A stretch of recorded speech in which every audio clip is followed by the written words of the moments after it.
नमस्कार, मैं हूं पुण्य प्रसून वाजपेयी। दस्तक में आपका स्वागत है। बात आज उस खबर को लेकर खासतौर से होगी जो एक वक्त पहले भी था, एक वक्त आज भी है और एक वक्त उससे पहले भी था।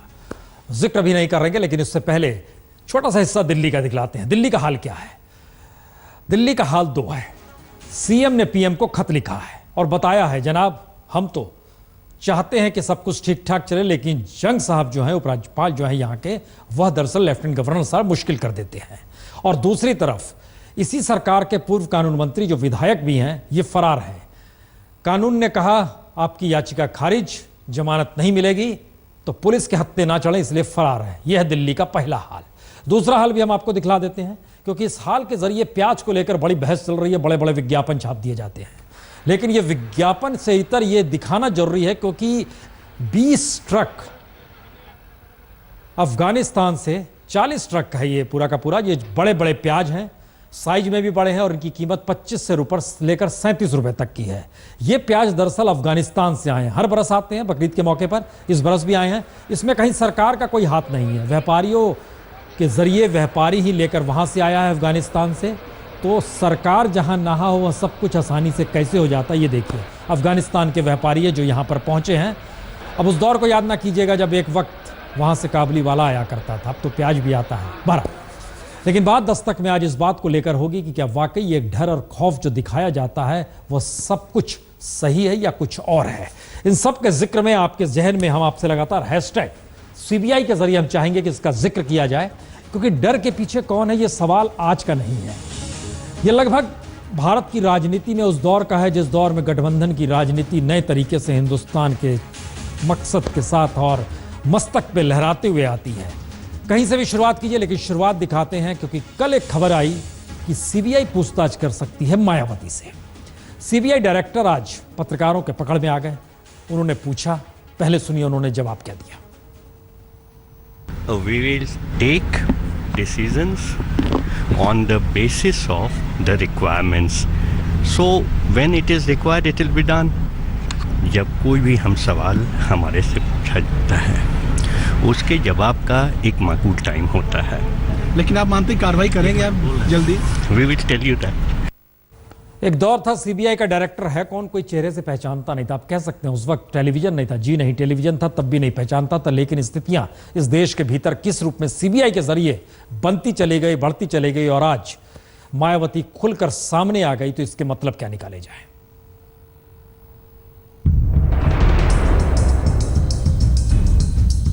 सत्ता बदली, सीबीआई के मालिक बदले, लेकिन सीबीआई को लेकर उठते सवाल फिर वहीं आकर खड़े हो गए, जहां सुप्रीम कोर्ट को एक वक्त कहना पड़ा था कि सीबीआई पिंजड़े में बंद तोता है, और ये आवाज नए तरीके से मायावती ने लगाई है।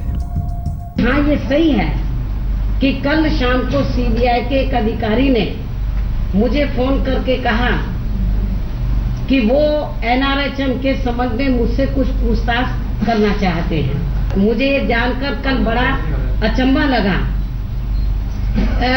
कि सीबीआई ने मुझसे फोन पर बात करने के पहले ही प्रेस के लोगों को खुद ही फोन करके ये न्यूज देने का कार्य किया। जाहिर है, सीबीआई से पहले खबर अगर मीडिया के पास आ गई या राजनीतिक गलियारे में घुमड़ने लगी, तो ये आवाज तो उठेगी ही कि सीबीआई किसी के तो निगाहों में है, और निगाहें सत्ता की ही होती है। इसका जिक्र कांग्रेस की सत्ता के दौर में बीजेपी ने कई बार कहकर मनमोहन सरकार को घेरा। फिर मायावती ने आज जब ये सवाल उठा दिया कि आखिर उनसे सीबीआई पूछताछ करना क्यों चाहती है, तो फिर कुछ नए सवाल उठे। एनआरएचएम के मामले में लगभग 4 वर्ष बीत जाने के बाद कल अचानक सीबीआई को मुझसे पूछताछ करने की आवश्यकता क्यों पड़ गई है। और ऐसे में अब सवाल सीधा है कि मायावती के खिलाफ सीबीआई पूछताछ का हल्ला है क्यों? क्या सीबीआई एनएचआरएम घोटाले में मायावती से पूछताछ कर अपनी छवि चमकाना चाहती है? क्या मायावती को निशाने पर लेकर बीजेपी मुलायम को राजनीतिक संकेत देना चाहते हैं? लेकिन सीबीआई को लेकर सवाल सिर्फ मायावती का नहीं है, राजनेताओं की लंबी कतार रही है, जहां सीबीआई जांच किसी को डराती है तो किसी को सत्ता से हाथ मिलाने को मजबूर कर देती है, या फिर जो सत्ता के साथ खड़े हो जाए उस पर से जांच हटा लेती है। इस लंबी फहरिस्त में ममता बनर्जी, स्टालिन, जयललिता, मुलायम, मायावती, बहुत सारे नाम हैं। हाल ही में शारदा घोटाले की जांच जब से सीबीआई के पास पहुंची, तब से ममता के तेवर दिल्ली को लेकर ठंडे पड़ गए। स्टालिन के घर सीबीआई का छापा पड़ा, डीएमके खामोश रहने लगी। एक वक्त जयललिता और मुलायम भी सीबीआई को लेकर ये सवाल खड़ा करते रहे कि सीबीआई के जरिए केंद्र सरकार उन्हें साधना चाहती है। दोनों पर भी तब आय से ज्यादा संपत्ति का मामला था। फिर मायावती ने पहली बार सीबीआई को लेकर सियासी खेल का जिक्र नहीं किया, बल्कि मनमोहन सरकार पर भी मायावती ने सीबीआई दुरुपयोग का आरोप लगाया था। यूं सत्ता ने अपनों को बचाया या सीबीआई को अपनों तक पहुंचने नहीं दिया, ये कोयला घोटाले में मनमोहन सिंह से सीबीआई पूछताछ के बाद भी उभरा। कोयला घोटाले की जांच की आंच मनमोहन सिंह तक मनमोहन सिंह के पीएम रहते हुए कभी नहीं पहुंची। लेकिन नरेंद्र मोदी पीएम बनते हैं तो उसके बाद सीबीआई मनमोहन सिंह से पूछताछ करती है। यही सवाल बीजेपी अध्यक्ष को लेकर भी उठ चुका है, क्योंकि जब बीजेपी सत्ता में आई तो सीबीआई से उन्हीं अमित शाह को क्लीन चिट मिलने में देर नहीं हुई, जिस सीबीआई ने 4 साल तक अमित शाह को फंसा कर रखा। तो फिर या तो मनमोहन सिंह के दौर में सीबीआई का दुरुपयोग हुआ, या फिर सत्ता में आते ही बीजेपी ने सीबीआई का दुरुपयोग किया। हो जो भी, लेकिन सीबीआई की धमक राजनेताओं को डराती भी है और फंसाती भी है। ये अगर मैं कह सीबीआई रहा हूं, स्वतंत्र है CBI तो जब अमित शाह जी डिस्चार्ज हुए कांग्रेस के तो उसके जमाने में खिलाफ था, अपील क्यों नहीं करी चाहे सीबीआई ने? सोहराब नहीं, मुश्किल इतनी बार नहीं है कि तमाम नेता किस बात का जिक्र कर रहे हैं। मुश्किल यह है कि ये मसला सिर्फ मनमोहन सिंह के दौर का भी नहीं है। चलिए हम आपको कुछ उदाहरण देते हैं जिससे कुछ बात और साफ होगी कि सीबीआई क्यों एक वक्त में सरकार के लिए बेहतरीन हथियार होती है। 1996 करुणानिधि ने जयललिता के खिलाफ डिमांड ड्राफ्ट को लेकर सीबीआई जांच की शुरुआत की। 96 का जिक्र है। वाजपेयी की सरकार केंद्र में, जयललिता वाजपेयी के साथ खड़ी होती है और एनडीए के साथ जब वो खड़ी होती है तो सीबीआई जांच रोक दी जाती है। उसके बाद दोबारा सरकार बनाई जाती है, दिल्ली में सरकार गिरती है, पूरी होती है और 1999 में जयललिता समर्थन वापस ले लेती है। करुणानिधि वाजपेयी के साथ खड़े हो जाते हैं, सीबीआई फाइल खोल देती है। यह भी एक स्थिति रही है। अगर मुलायम सिंह के ही दौर को याद कीजिए तो याद कीजिए क्या हुआ।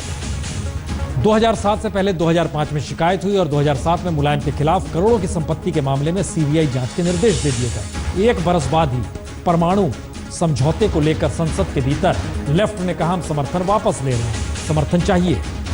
मुलायम सामने आ गए तो डील जो हुई उसमें मुलायम ने साथ दिया और सीबीआई ने यू टर्न ले लिया, कहा कोई मामला ही नहीं बनता है। सवाल इतना भर नहीं है। हमको लगता है इस दौर के भीतर राजनेता जिस बात का जिक्र करते हैं, एक वक्त जब मनमोहन सिंह का दौर था और आज जब प्रधानमंत्री मोदी का दौर है, दोनों स्थितियों को एक साथ जरा खड़े करके देखिए। उस वक्त क्या कहा जा रहा था और आज क्या कहा जा रहा है सीबीआई को लेकर।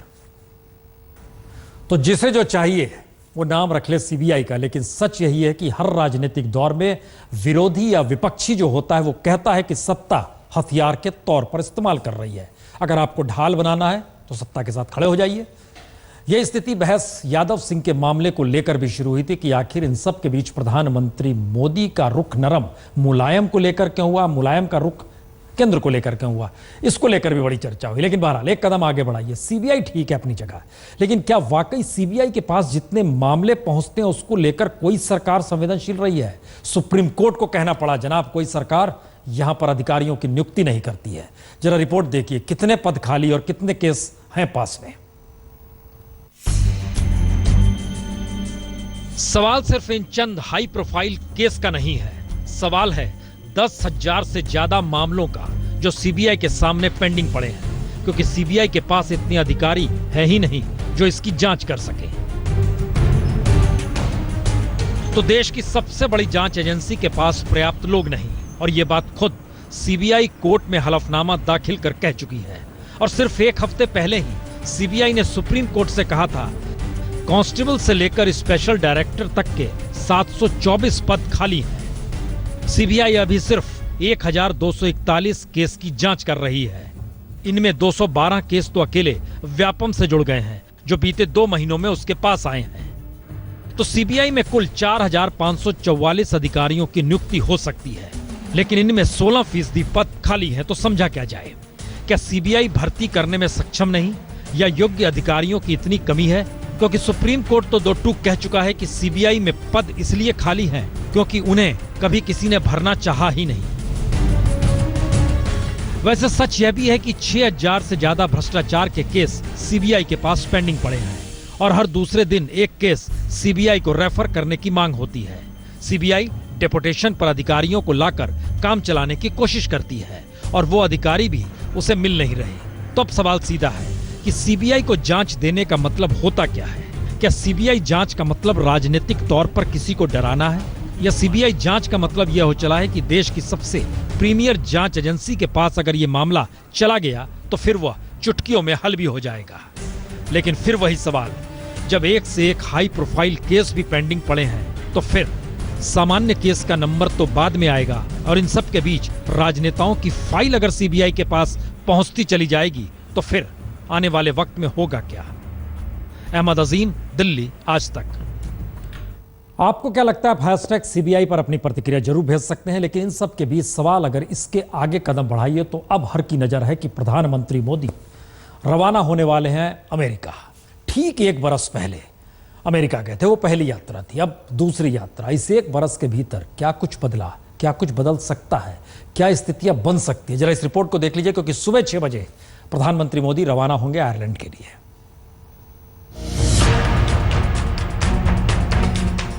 ठीक 1 बरस के बाद प्रधानमंत्री मोदी परसों अमेरिका में होंगे। अब से 7 घंटे बाद यानी कल सुबह सुबह प्रधानमंत्री आयरलैंड के लिए निकलेंगे और फिर 24 सितंबर को अमेरिका पहुंचेंगे।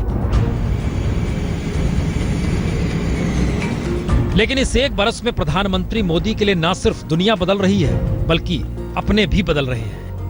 मोदी मोदी वेलकम मोदी मोदी मोदी। ये सवाल इसलिए क्योंकि इस यात्रा के दौरान मोदी को उसी पटेल समाज का विरोध अमेरिका में सहना पड़ सकता है जिसने मोदी की पहली यात्रा के दौरान मेडिसन स्क्वायर प्रोग्राम को सुपरहिट बनाने में कोई कोर कसर नहीं छोड़ी थी। मोदी मोदी मोदी मोदी। हद तो यह है कि अमेरिका में रह रहा पटेल समुदाय का एक वर्ग मेडिसन स्क्वायर कार्यक्रम में खर्च पैसा वापस भी मांग रहा है। लेकिन परेशानी यही नहीं था, बल्कि पटेल समाज अमेरिका में आरक्षण के साथ साथ अहमदाबाद में पाटीदार समाज के खिलाफ गैर कानूनी ढंग से पुलिसिया कार्रवाई का विरोध भी कर रहा है। तो प्रदेश में देश की छवि इस मुद्दे के आश्रय कटघरे में तो होगी। भारत अपनी प्रगति के लिए एक शांतिपूर्ण और स्थिर अंतर्राष्ट्रीय वातावरण की अपेक्षा करता है। फिर पहली यात्रा के वक्त पाकिस्तान से यारी थी, लेकिन दूसरी यात्रा में इस बार संयुक्त राष्ट्र में कश्मीर राग प्रधानमंत्री मोदी को सुनना पड़ सकता है, क्योंकि नवाज शरीफ तो पहली बार पाकिस्तान में ये कहकर निकल रहे हैं कि वो संयुक्त राष्ट्र में कश्मीर का मुद्दा उठाएंगे ही। ये कौन सा सबसे आउटस्टैंडिंग इशू इंपॉर्टेंट है? एवरीबॉडी से it is Kashmir. If I do not get this opportunity on 24th August to present these dossiers, I hope I'll get a chance to hand them over to Mr. Doval in New York next month if he accompanies the Prime Minister Modi for the UN General Assembly.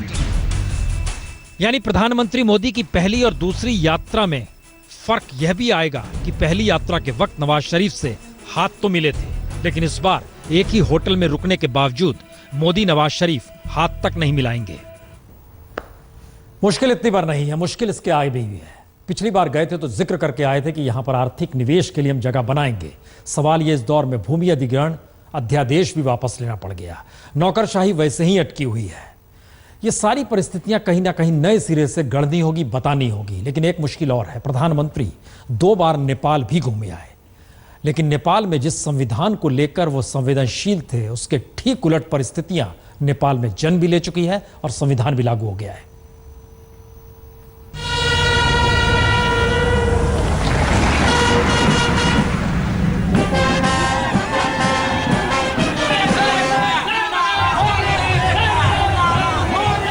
Nepal में संविधान लागू होने के 48 घंटे बाद भी एक तरफ उल्लास और उत्साह है,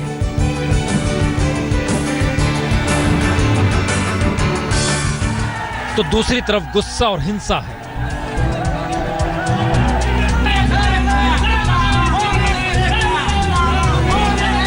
इस संविधान को किसी भी हालत में मधेसी जनता स्वीकार नहीं करेगा। मधेसी जनजाति, आदिवासी, थारू और उत्पीड़न और विभेद में रहने वाले आम नेपाली जनता के हित में संविधान होना चाहिए।